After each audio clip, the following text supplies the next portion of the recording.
Brought to you by Penguin.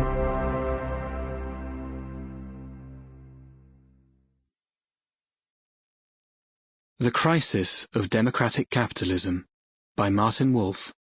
Read by John Lee. Note to listeners. This program includes a downloadable PDF that contains graphs and charts from the book.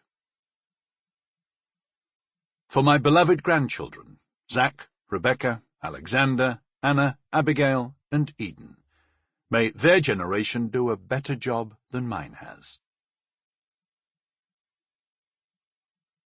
Meiden Agan.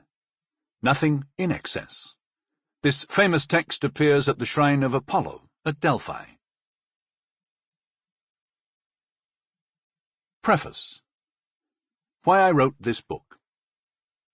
History does not repeat itself, but it rhymes. Attributed to Mark Twain. My opinions have altered as the world has unfolded. I make no apologies for this. Those who have not changed their opinions over a lifetime do not think. But my values have not altered.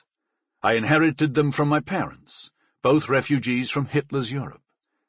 I believe in democracy, and so in the obligations of citizenship, in individual liberty, and so in the freedom of opinion, and in the Enlightenment, and so in the primacy of truth.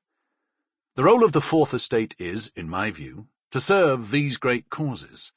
I am proud to have been one of its servants.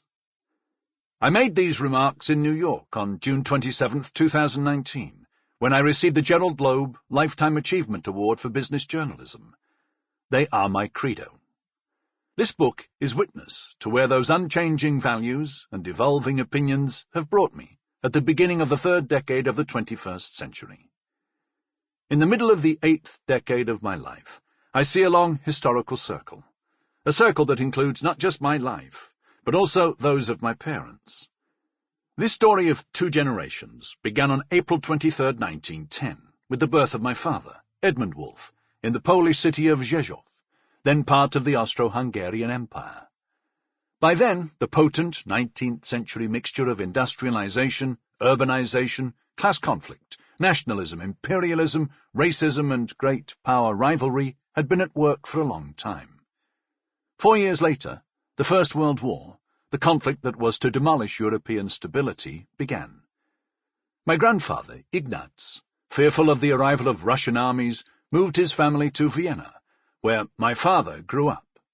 My mother, Rebecca Wolff, née Weinschenk, was born in Amsterdam on August 30, 1918, just over 2 months before the First World War ended, although the Netherlands itself remained neutral.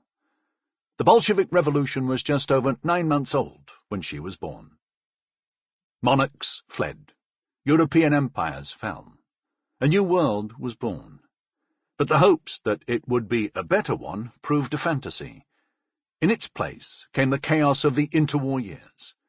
In the 1920s, hyperinflations, a fragile and unbalanced economic recovery, and battles among Democrats, communists, and fascists. In the 1930s, the Great Depression, the collapse of the gold standard, the rise to power of Adolf Hitler in Germany and Franklin Delano Roosevelt in the US, Japanese militarism, Stalin's show trials, the Spanish Civil War, appeasement, and, at the end of the decade, the Second World War. This, surely, had been a time of trouble. My father, rightly fearful of what Hitler's Germany intended, left Austria in 1937. My mother fled the Netherlands with her parents and siblings in May 1940, as the Nazis invaded. My parents met in wartime London, in the autumn of 1942, at a party given by Dutch Jewish friends of my mother to celebrate the return from internment of my father's closest friend, who had been interned in Australia as an enemy alien, while my father had been similarly interned in Canada. My parents' marriage, on October 21, 1943, led to my birth on August 16, 1946, and so to my life as a man brought up and educated in Britain. I have also spent all but 16 years of this life as a Londoner. Without the Second World War and the genocidal anti-Semitism of the Third Reich, my Austrian Jewish father and my Dutch Jewish... Sample complete. Ready to continue?